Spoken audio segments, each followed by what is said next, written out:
এই প্রতিদিন সকালবেলাতে এইরকম ওয়েদার সত্যি আর ভালো লাগছে না।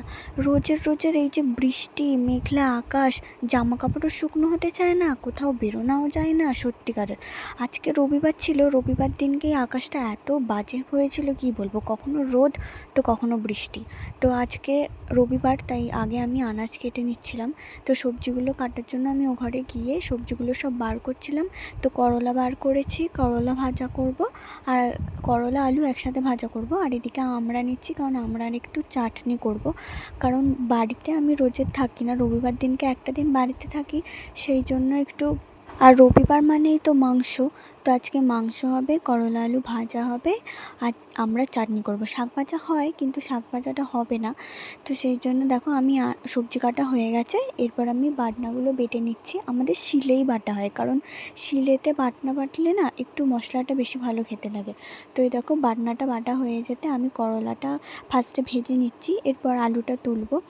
আর এদিকে মা উনুন জ্বালিয়ে দিয়েছে, আমাদের উনুনেই বেশি রান্না হয়। তরকারিপত্রটা গ্যাসে হয়ে যায়, কিন্তু ভাতটা এতে উনুনে হয়। আর দেখো একটু আগে দেখলাম রোদ করেছে, আর এক্ষুনি ওয়েদারটা দেখো কেমন চেঞ্জ হয়ে গেল। তো করলাটা এটা অর্ধেক ভাজা হয়ে গেছে, এরপর আমি এতে আলুটা তুলে দেবো।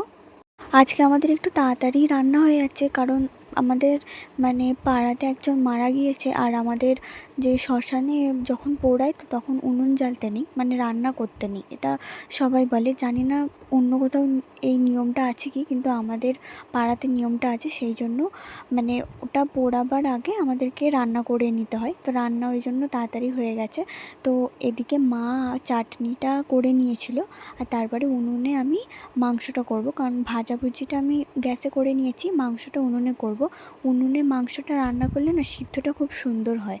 তো দেখো মাংসর আলুটা ভেজে নিয়েছি, এরপর মশলাটা আমি এবার কষবো।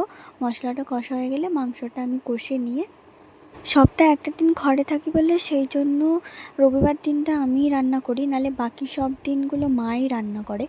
তো আজকে রান্নাটা আমিই করি মাংস। আর স্পেশালি মাংস হলে আমার রান্না করতে খুব ভালো লাগে, কারণ জানি না কেন, কিন্তু মাংসটা আমার রান্না করতে ভালো লাগে। আর এদিকে দেখো মাংসটা আমার প্রায় কষা হয়ে গিয়েছে। আর সত্যি বলতে আমি যে কেন প্রতিদিন ভিডিও বানাতে পারি না কি জানি, কেন সময় হয়ে ওঠে না আমার, আমি সত্যিই বুঝতে পারি না। আর এদিকে দেখো আমার মাংসর ঝোল পুরো রেডি।